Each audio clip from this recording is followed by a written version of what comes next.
Cristo y su evangelio, hermanos, tiene sus raíces y tiene sus fuentes, hermanos, en los hechos históricos.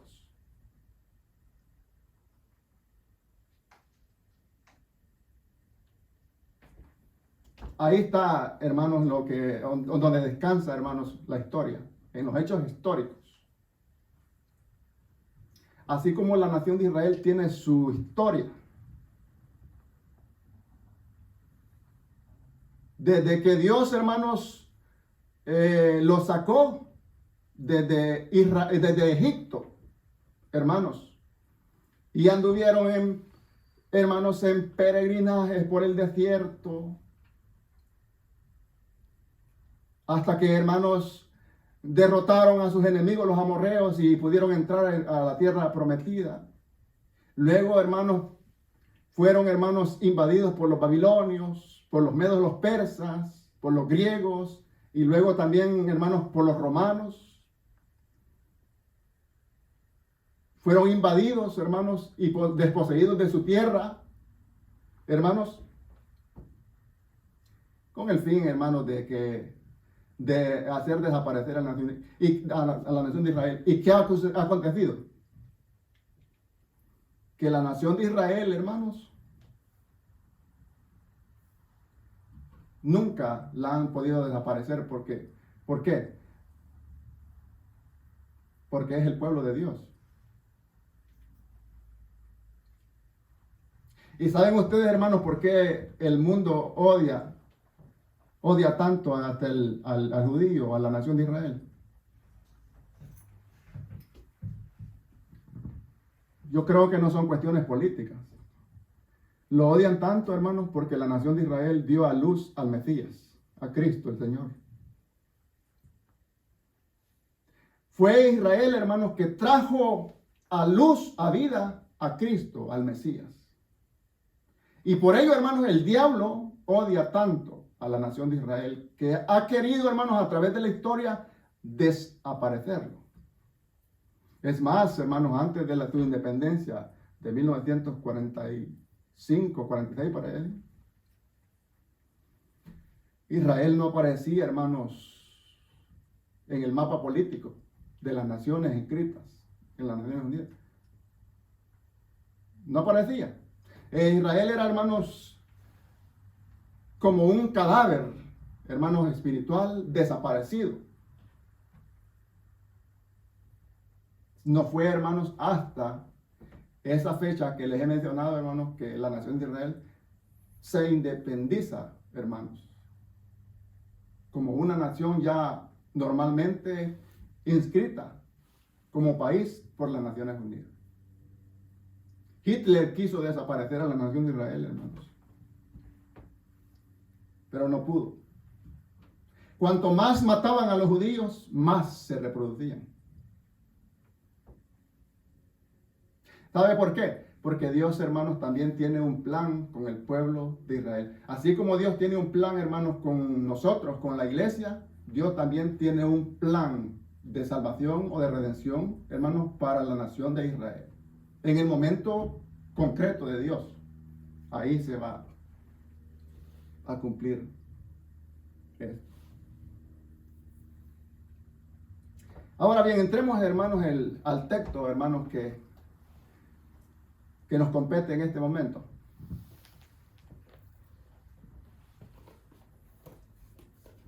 El tema, hermanos, que yo quiero compartir en esta mañana se llama lo que debería pasar ahora que podemos entrar en la presencia de Dios confiadamente y que tenemos un gran sumo sacerdote. Ese es el tema. Lo que debiera pasar ahora que podemos entrar en la presencia de Dios confiadamente y que tenemos un gran sacerdote. Jesucristo, hermanos, nos abrió el acceso, hermanos, a nosotros a la misma presencia de Dios.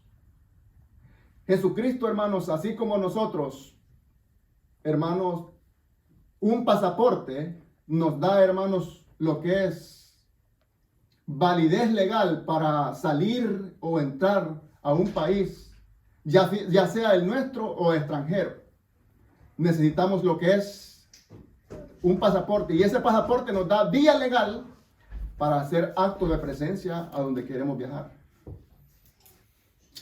Cristo, hermanos, nos abrió, hermanos, Cristo es nuestro pasaporte que nos abrió, hermanos, el acceso, la vía directa, hermanos, delante de Dios el Padre, hacia, hermanos, el santuario celestial. Mire qué tremendo.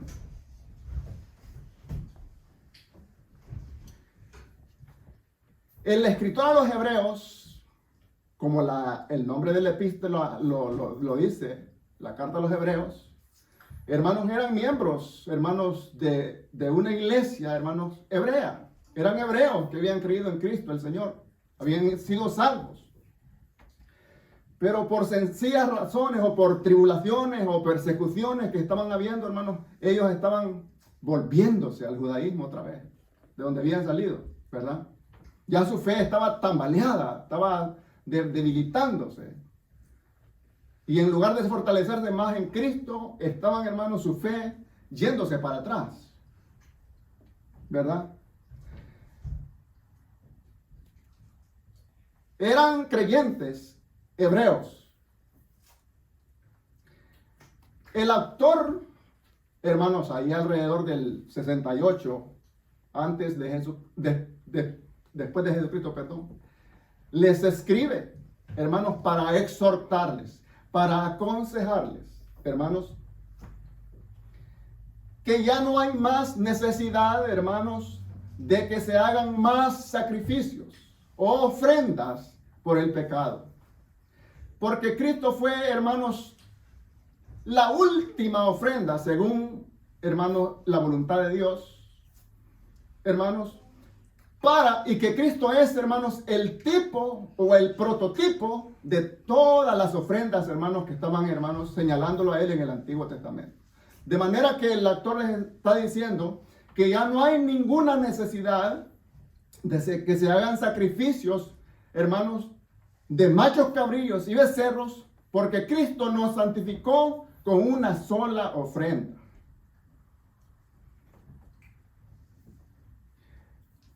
Y que Cristo, hermanos, hizo acto de presencia en el cielo mismo para expiar los pecados del pueblo y de la humanidad entera.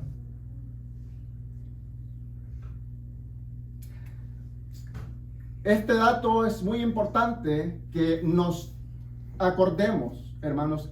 En el Antiguo Testamento, hermanos, el acceso, hermanos, a la presencia de Dios estaba limitado.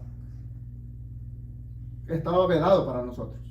No había, hermanos, ser humano que, hermanos, tuviera un derecho, hermanos, para acercarse a la presencia de Dios. El tabernáculo, por ejemplo, que Dios le dijo a Moisés que construyese, estaba construido de los atrios y del compartimento del lugar santo y el lugar santísimo. En el lugar santo solamente podían acercarse, hermanos, los sacerdotes que hacían las ofrendas, sacrificios litúrgicos en el templo, las tareas del templo. Pero en el lugar santísimo no podía entrar, hermanos, salvo el sumo sacerdote, una vez al año para hacer la expiación por el pecado del pueblo. No sin sangre, sino que con sangre de becerros y machos cabríos hacía la expiación por su familia y por toda la nación de Israel. Ese era un acto, hermanos, que señalaba que Dios les daba acceso, hermanos, a su presencia misma, porque ese mismo lugar lugar santísimo, ahí estaba, hermanos, el arca de pacto y el propiciatorio que señalaba, hermanos, la presencia misma de Dios. O sea que, en otras palabras, hermanos, cuando el sumo sacerdote hacía la expiación en ese lugar, era, hermanos, como que, hermanos, estaba entrando a la misma presencia del Señor, ¿verdad? Y desde ahí, hermanos, impartía lo que es el perdón de pecados, hermanos, para la nación de Israel, no para otro pueblo, no para otro país, solamente para la nación de Israel. Solo ellos tenían el derecho, hermanos, de acercarse a Dios. El gentil no podía pasar porque había una pared que los dividía. Hermanos, no había un acceso. Estábamos vedados. Estábamos arruinados.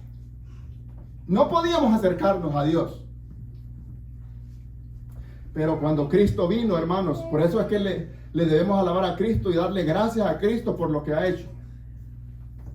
Cuando Cristo vino, hermanos, derribó esa pared, esa división que había, hermanos, que no nos dejaba acercarnos a Dios, la derribó.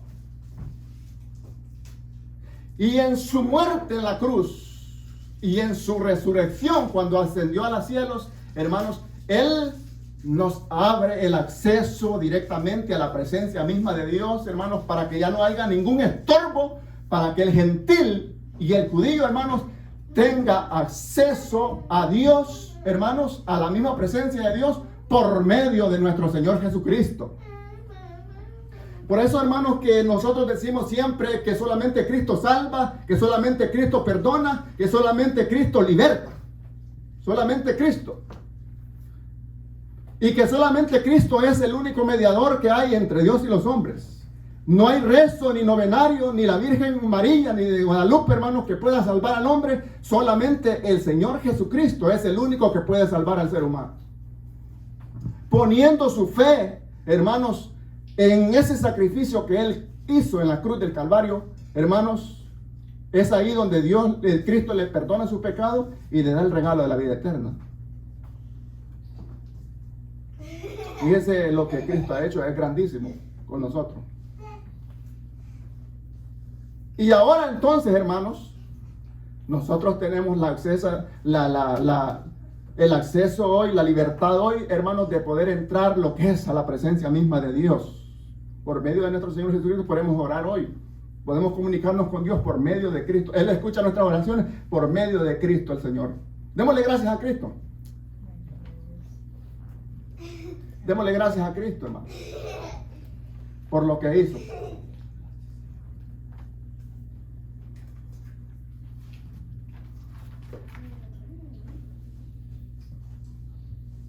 Lo que debiera pasar ahora, hermanos, que tenemos acceso a Dios.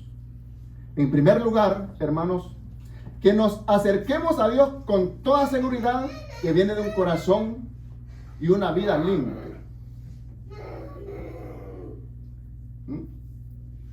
Jesucristo, hermanos, nos santificó a nosotros. El creyente está santificado en la sangre de Cristo, Señor. Y si Él nos santificó y nos salvó, hermanos, ya no tenemos ningún impedimento para poder nosotros no acercarnos a Dios, ¿verdad? Si Él es nuestro derecho para poder acercarnos a Dios, ¿verdad? Tanto el que nos santificó es santo, puro, hermanos, y apartado del mal y de todo pecado, hermanos. Así también, hermanos, Él nos ha purificado y nos ha santificado al creyente, ¿verdad? La palabra, hermanos, acerquémonos, una palabra griega, proserchometa, está en la primera persona del plural, en presente de subjuntivo. Ese tiempo verbal a veces se usa, hermanos, en gramática. Ustedes que saben más gramática que mí, quizás, hermanos, a veces para dar consejos, para dar exhortación, dependiendo el tiempo presente o pasado del subjuntivo, ¿verdad?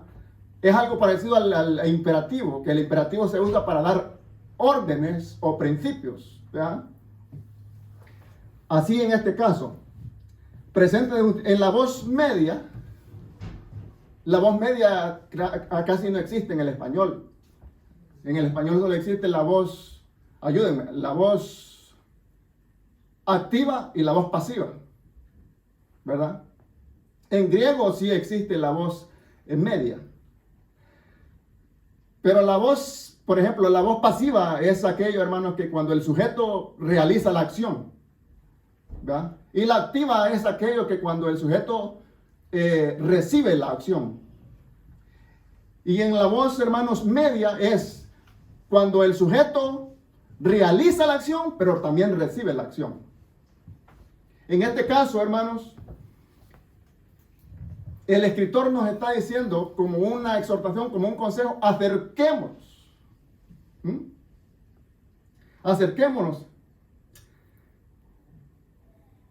Como en el caso, hermanos, del capítulo 4, ahí mismo de Hebreos, 4:16, ahí usa la misma palabra el escritor ahí, proserchometa, acerquémonos. Allí dice, acerquémonos pues confiadamente al trono de la gracia para alcanzar misericordia y hallar gracia para el oportuno socorro. Oiga bien lo que dice, acerquémonos al trono mismo de la gracia. Mire qué tremendo es ahora, hermanos, el acceso que el creyente tiene, el alcance que el creyente tiene, hermanos, en Cristo, es algo extraordinario, hasta la presencia misma de Dios. Mire, óigalo y léalo bien ahí. Ahí está. Hasta el trono mismo de Dios.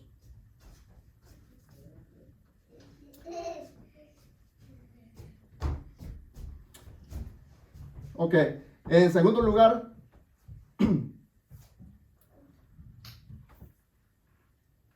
eso lo vimos en el verso 22, ¿verdad? En segundo lugar, hermanos, lo que dice el verso 22. Vamos a leerlo otra vez, el verso 22. Dice, acerquémonos pues con corazón sincero, en plena certidumbre de fe, o sea, en plena seguridad de fe, purificados los corazones. La Reina Valera dice aquí, purificados los corazones, ¿verdad? El texto griego dice diferente, dice, habiendo sido rociados en los corazones. O sea que prácticamente lo que está diciendo el escritor aquí es, hermanos, que Cristo nos roció a nosotros con su sangre en los corazones. En la parte interior de nosotros fue lo que hizo el cambio, hermanos, el nuevo nacimiento, hermanos, llevó a cabo el Señor Jesucristo. Lo roció con su sangre para santificarnos. Y los purificó, dice, con agua pura. Es decir, que nos santificó, nos lavó, hermanos, tanto en la parte interior de nosotros, pero también en lo exterior. ¿Ya? En lo interior, o sea, ha sido una santificación completa. No en partes, sino completada. Tanto del corazón como el cuerpo también. Nos ha santificado el Señor Jesucristo. Por ejemplo, Pedro dice también, como dice Pedro aquí, en 1:2, elegidos según la presencia de Dios en santificación del Espíritu para obedecer y ser rociados con la sangre de Jesucristo. Gracia y paz sean multiplicadas.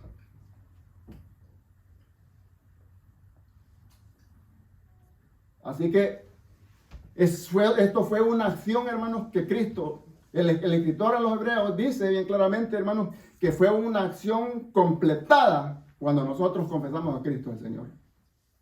Dice, habiendo sido rociados con la sangre de Cristo. Y la sangre de Cristo, hermanos, era para santificar. La sangre de los machos cabríos era para santificar tanto al pueblo como a los utensilios y al mismo templo. Pero también la sangre de Cristo, hermanos, es para santificarnos a nosotros también. La sangre del Señor Jesucristo tiene poder. Ahí está, hermanos. De manera que el Señor hizo dos acciones ahí.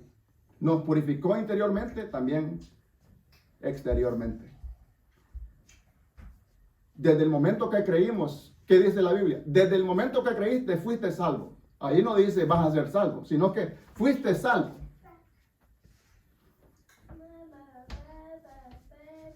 ¿Va? Entonces, desde el momento que nosotros creímos en Cristo y le confesamos nuestros pecados, hermanos, ahí empezó lo que es, hermanos, esta limpieza, esta santificación, ¿verdad?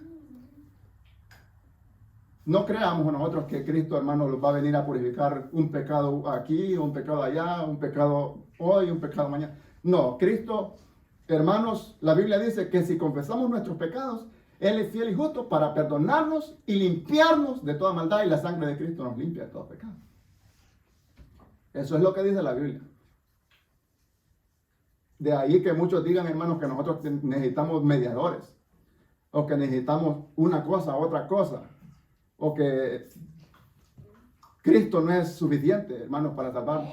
Esa es una mentira que la gente dice. La Biblia dice bien claramente, hermanos, que para ser salvo solamente necesita creer en Cristo el Señor y obedecerle, lógicamente.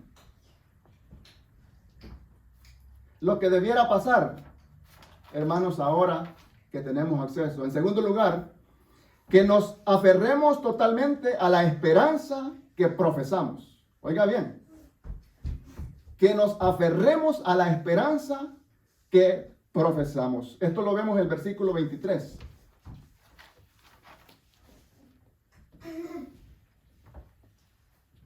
Echémosle la mirada, dice en el 23.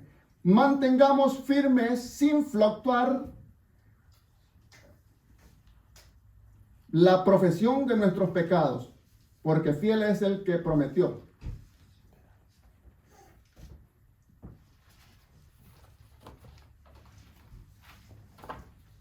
Ahí dice, mantengamos firme. ¿Qué es mantenerse firme? Mantener firme algo. Sostenerlo. ¿Verdad? No dejarlo caer. Sostenerlo con firmeza. ¿Verdad? El mismo presente de disjuntivo en voz activa. Como en Hebreos, por ejemplo, 3:6. Ahí mismo dice en el Hebreos 3:6. Pero Cristo dice, como hijo sobre su casa, la cual somos nosotros. Si retenemos firme hasta el fin la confianza y el gloriarnos en la esperanza. El verso 14 del mismo 3. Porque somos hechos partícipes de Cristo, con tal que retengamos firme hasta el fin nuestra confianza del principio. O sea que, hermanos, no se trata de ser creyente, hermanos, un día, un mes, un año, un tiempo, y luego ya apartarse de la iglesia. Hermanos, ser creyente, hermanos, es toda la vida, hasta que nos muramos o que Cristo venga. Ahí se acaba la carrera de nosotros. El creyente, hermanos, debe de mantener, hermanos, esta esperanza siempre, todos los días, todos los domingos, de lunes a domingo, todos los meses del año, siempre, hermanos, sostener esta esperanza. No dejarse mover. Dice ahí, pero Cristo como hijo sobre su casa. Y yo les hago una pregunta aquí, hermanos. ¿Quién tiene más derecho? ¿Un siervo o un hijo? ¿Quién tiene más honor? ¿Un hijo o un siervo? La lógica dice que un hijo, ¿verdad? Moisés, sin embargo, dice la Biblia, hermanos, que era fiel en toda la casa de Dios como siervo. Era un siervo de Dios que Dios lo utilizó para el tabernáculo y para la ley, para ser un legislador de la nación de Israel. Pero Moisés, a pesar que fue un tremendo profeta, que no ha habido otro profeta como Moisés, quien ha hablado, dice la Biblia, cara a cara con Dios, no se sentó a la diestra de Dios. No se entró al trono de Dios. Tampoco ningún ángel se sentó al trono de Dios. Ni Josué se sentó, ningún profeta se ha sentado en el trono de Dios. El único que tuvo el derecho de sentarse en el trono de Dios fue Jesucristo. ¿Por qué? Porque como él tenía los derechos legales de hijo. Dice, sobre la casa de Dios. La casa ahí significa, hermanos, prácticamente la familia de Dios, o ya sea la iglesia de Dios. Pero dice, la cual somos nosotros, dice el escritor bien enfático ahí. Pero también dice, en el tiempo, mire cómo lo dice aquí, bien sorprendente. En el tiempo, hermanos, que él escribe aquí, la forma condicional. Oiga, póngale atención a la forma condicional. Dice, si retenemos firme hasta el fin la confianza. O sea, que esa forma condicional, ¿qué significa? Hermanos, que nosotros somos el pueblo de Dios si retenemos esta confianza hasta el fin, o sea, hasta el fin de nuestra carrera o hasta el fin cuando Cristo venga, ¿verdad? Pero, si no, no somos iglesia, no somos hijos de Dios. No sé si logra entender eso, que el escritor está hablando en el tiempo, sí, condicionado. O sea que si nosotros somos hijos, hermanos, porque retenemos siempre, hermanos, la doctrina del Evangelio, nos mantenemos siempre firmes, hermanos, en lo que hemos creído y nuestras convicciones, hermanos, nuestras raíces están profundizadas en la Biblia, hermanos, y no hay nada ni nadie que pueda detenerlos, hermanos, que los pueda poder engañar, ni los testigos de Jehová, ni los mormones, hermanos, ni el catolicismo, hermanos, ni nadie quien quiera venirnos a engañar, hermanos, porque nuestras raíces, hermanos, deberían estar, hermanos, profundizadas en el Evangelio que nosotros hemos escuchado, ¿verdad? Es el Evangelio que Freddy le procura predicar aquí, ¿verdad? Es el Evangelio que ustedes han escuchado aquí y donde han llegado. Pablo dice, hermanos, si alguien predica otro Evangelio diferente al que nos hemos predicado, sea anatema, quiere decir sea maldecido. Ahí lo dice Pablo. Y si un ángel del cielo anunciara otro evangelio diferente al que les hemos anunciado, sea anatema, dice Pablo. Porque el evangelio, hermanos, es el poder de Dios. El evangelio es poder de Dios.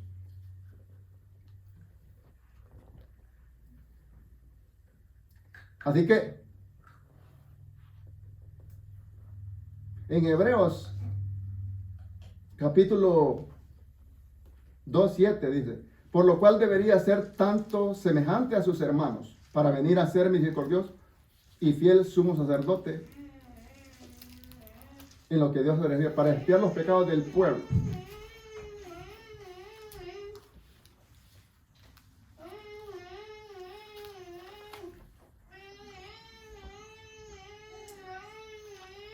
Así que somos hijos, hermanos, y somos la familia de Dios. En segundo lugar, siempre en el punto 2, dice el escritor ahí, vamos a ver siempre el versículo que estamos leyendo acá. En el verso 23 siempre. Mantengamos firmes sin fluctuar, quiere decir sin dudar, la profesión de nuestra esperanza.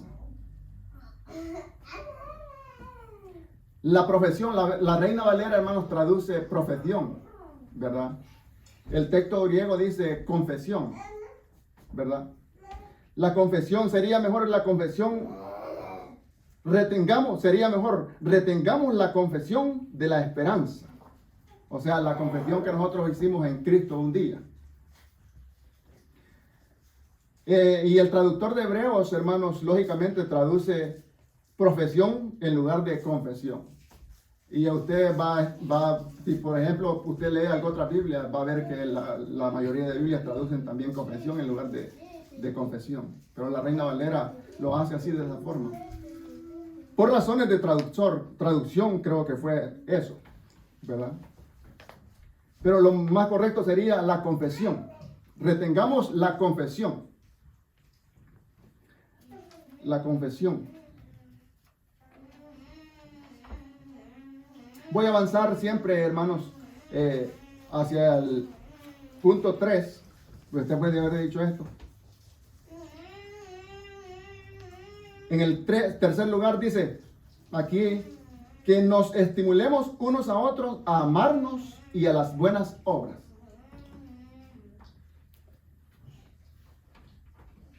en el verso 24.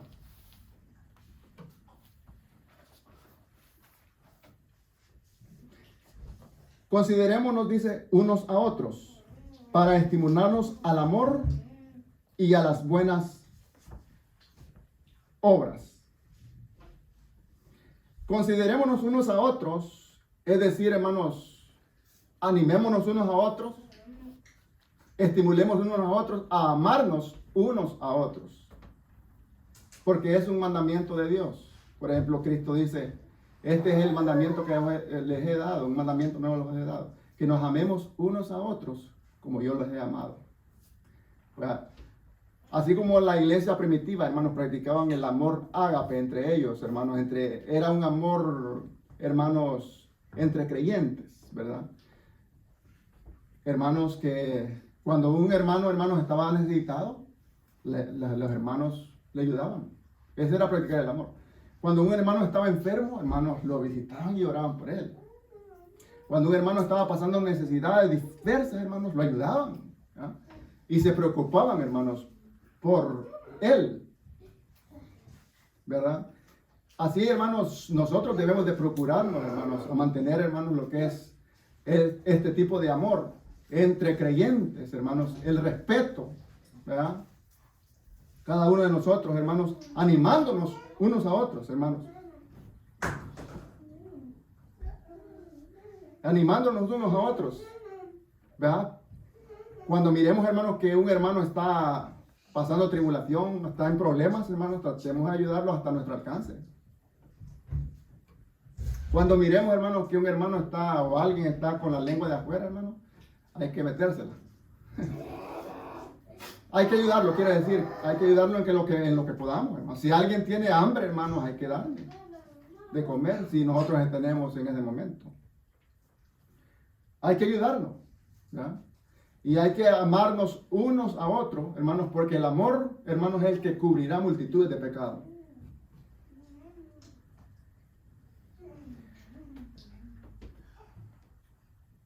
Así que dice la Escritura aquí, hermanos, que nos estimulemos unos a otros al amor y a las buenas obras. O haciendo el bien siempre, hermanos, unos con otros. Si la iglesia primitiva, hermanos, usted cree, la iglesia primitiva era tremendo el amor que tenían, hermanos, entre ellos. Dice que tenían las cosas, todas las cosas en común. Y aún vendían sus propiedades, dice, y el precio lo traían los apóstoles, hermanos, y compartían el pan en las casas con sencillez, hermanos, de corazón. Era un amor tremendo que esta gente tenía.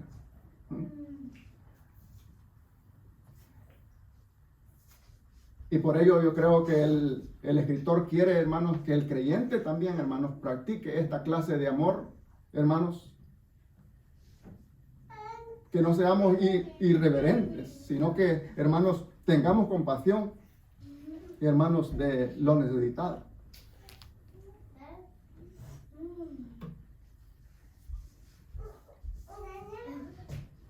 En último lugar, hermanos, en el versículo 25, quiero que lo leamos. No dejando de congregarnos, como algunos tienen por costumbre, sino exhortándonos, y tanto más cuando veis que aquel día se acerca. Fíjense, hermanos, esto es muy importante, hermanos, para nosotros. Lo que el escritor nos está diciendo acá en este versículo es esto, que como cristianos, como miembros, hermanos, de esta iglesia o de alguna iglesia, nosotros, hermanos, tenemos el deber de congregarnos.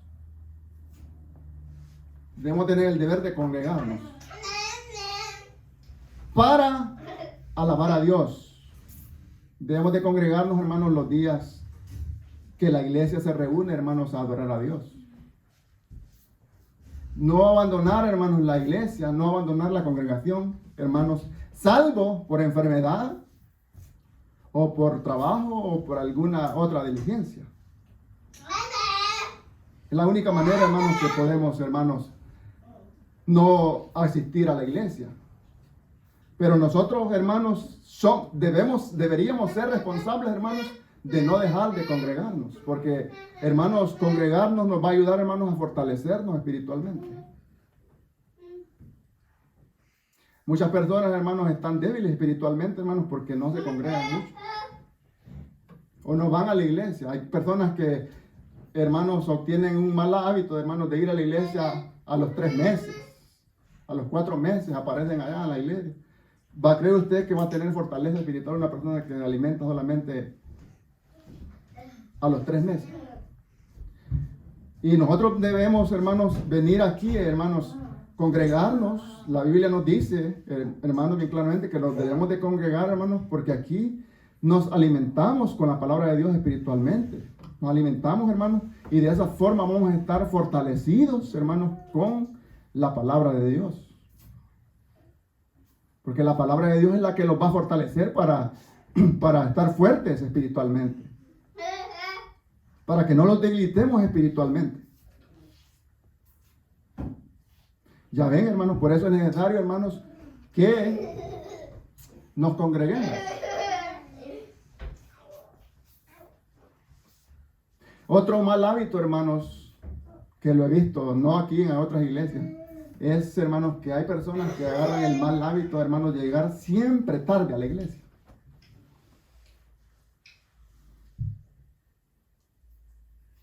Podemos llegar tarde cuando tenemos alguna diligencia, hemos tenido algún percance, ¿verdad? Pero yo hablo, hermanos, de obtener este mal hábito, de estar siempre toda la vida así, con ese mal hábito.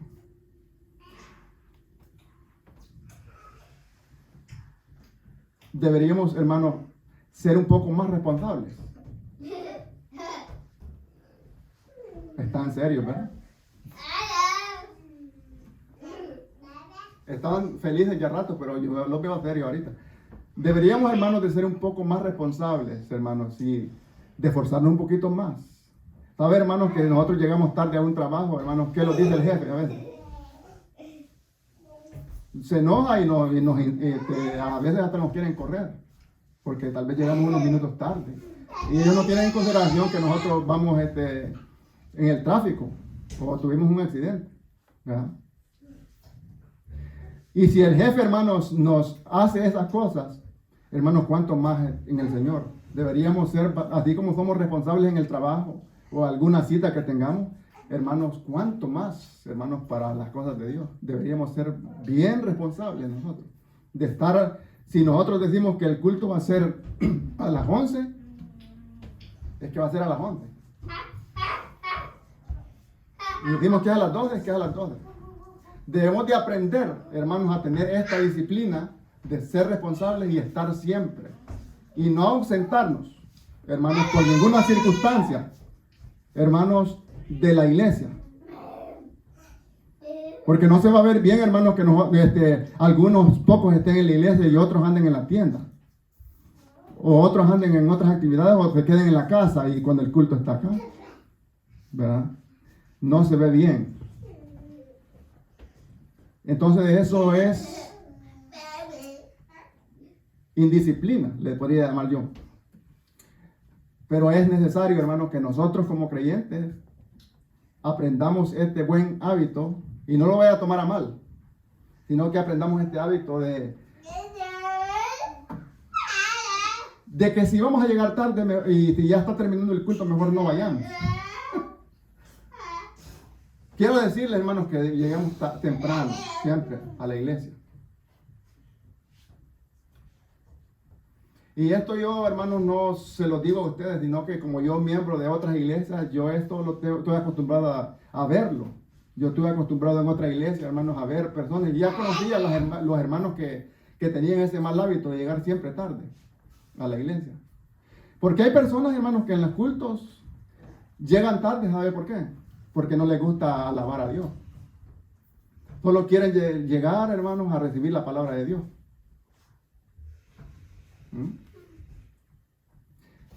Pero es que el creyente debe, de, hermanos, de recibir todo lo que es alabanza y lo que es la palabra de Dios. Y no debe acostumbrarse solamente a al llegar al mensaje nada más, sino que a la palabra y a la adoración también, ¿verdad? No voy a quedar aquí, hermanos, no lo quiero enrojecer más, mejor.